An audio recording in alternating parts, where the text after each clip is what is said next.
Ал достар, мінекей полоскамызды ұштастырып, беттестіріп отыра тігіп аламыз. Бірінші оң беттерін бір-біріне беттестіріп тігіп аламыз. Кейіннен мына жағы тігілгеннен кейін астарына қаратып тігеміз. Әдемілеп шеттерін бірдей қылып, бірыңғай қылып көктеуге тырысамыз.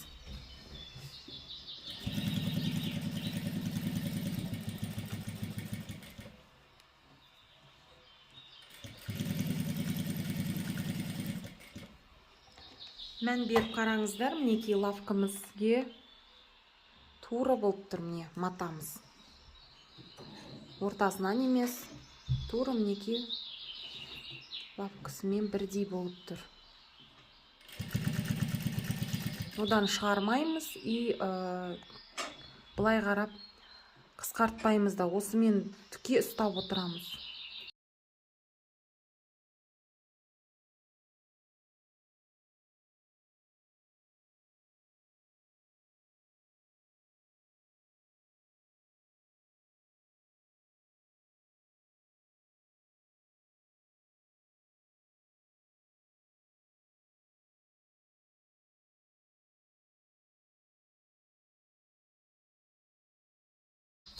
Екеуінің орысына қарап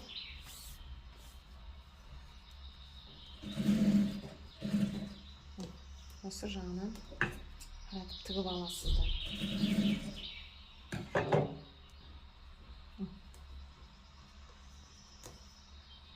Дәл осылай беттестіресіз.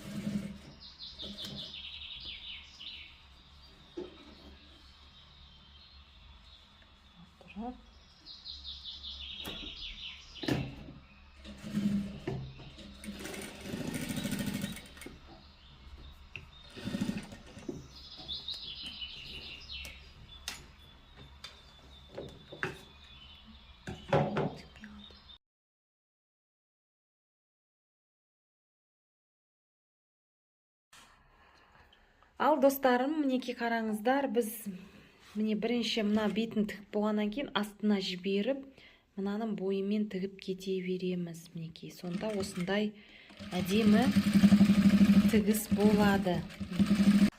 Мінекей қыздар, осы мына былайынан тігіп болғаннан кейін астына жіберіп, мінекей мына жағынан емес, мына жағынан тігеміз. Әдемі шоф болу үшін осыған лавканы тақай отыра осы жерлерін тігіп шығамыз. Сонда мінекей әдемі көктеледі. Мынау біздің жаңағы айтып кеткен кресламыздың осындай невесі бетіне киілетін, матрасына киілетін шапочка сияқты қылып істедік. Мінекей осыны тек қана астын көктейсіз, мына бетіне міне контрольный шовын істегенбіз. Осылай әдемі болады. Енді осының астына бау тігеміз. Мастер-классынан ұзамаңыздар. Енді керекті ең мықты лайфхактармен бөлісетін боламыз.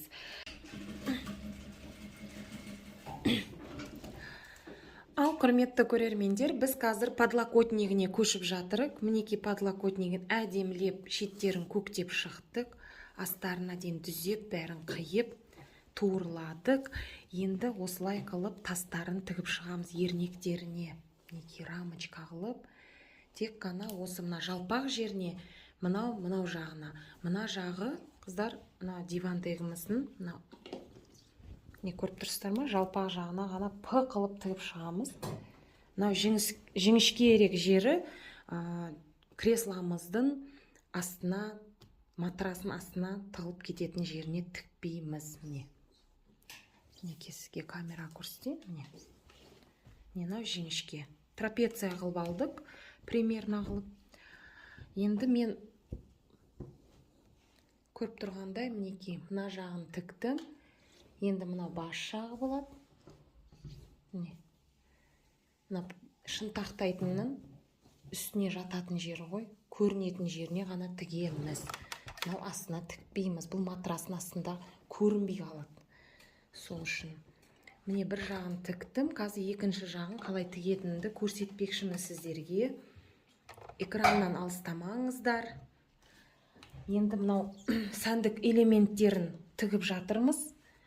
Дивандегіміз, подлокотнигі, мына шынтақтайтыны, жағы матрасын қаптайтыны, спинкасы барлығы бітті. Тек осылай таспен жаңа сәндік элементтерін жасаймыз. Матрасының үстіндегі чехолына бахрамамызды тігеміз. Сол үшін ең маңызды сәттерді жіберіп алмай, асықпай көріңіздер. Мінекей тасымызды алдыңғы мастер-класстың басында сіздерге ірі тасты көрсеткен едім. Оны қойып көрдік, онша жараспай қалды қыздар. Мына жіңішкесі әдемі кетеді екен. Өзі де видеода көрініп тұрған шаре әдемі болып көрініп тұр, нежный болып. Сол үшін мінекей осыны екі қатарын қиып алып, сәндік элементімізді жасап жатырық. Мінекей бүйтіп қойып аламыз. Сәл артықтау қылып алсаңыздар болады. Новичоктар енді тігіп бастап жатқандар. Ашық қалмау үшін бұрышымыз. Кейін артығын қиып тастайсыздар. Лавкаге қойып аламыз қыздар мінекей. Стразымыздың дәл ортасына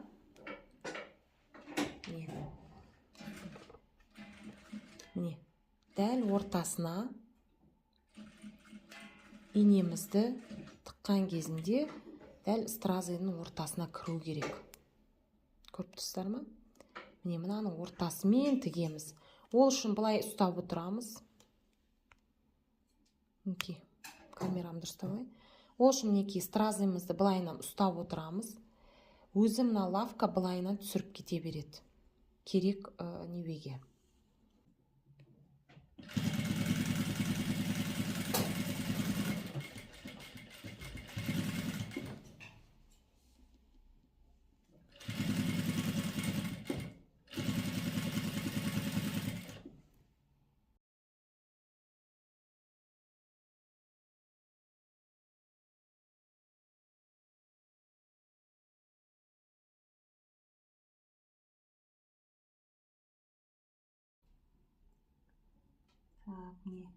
Мына жерден тастасам, бұрышына келіп әдемі болып тігіледі екен.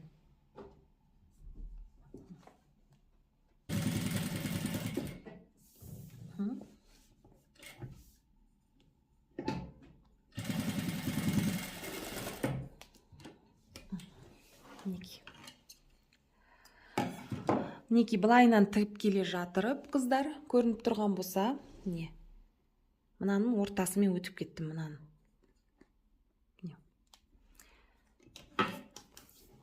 Керемет тамаша тігілді.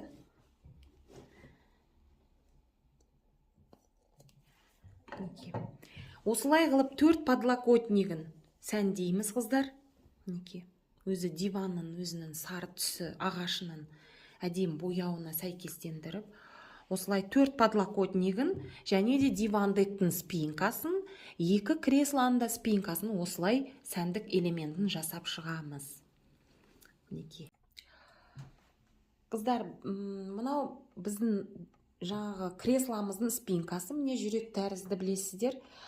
Енді осының тастарын тікпестен алдын, мына белгіленген орынға бірінші ленталарын тігіп аламыз.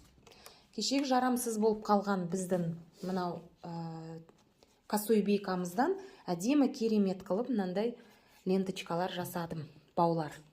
Осы бауды осы жерге тігеміз міне. Белгілеген жерге закрепкамен әдемлеп бірнеше рет былай жүргізіп тігіп қоямыз.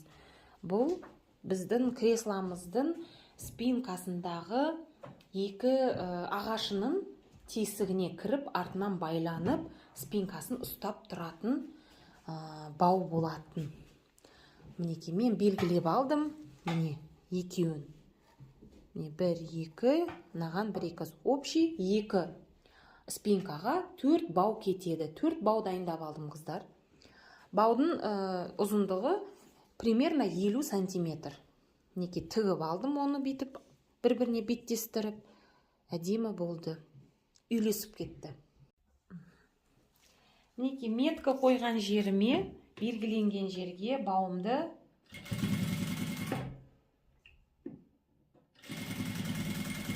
осылай тігіп аламыз.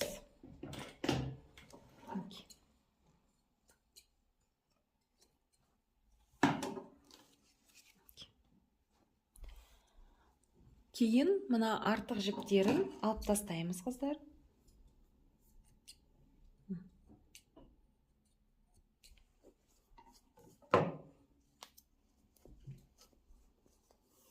осылай барып байланады.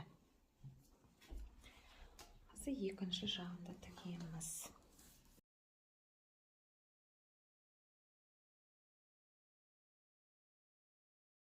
Дәл солай қылып тастарымызды қойып аламыз.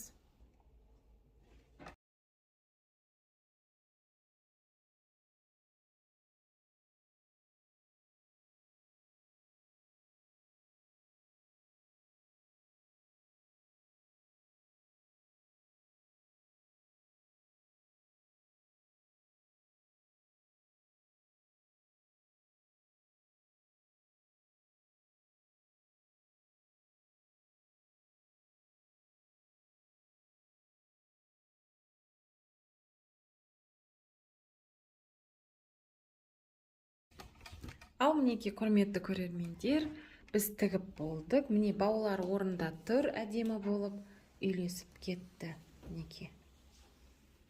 Тамаша. Тігілді мінеки.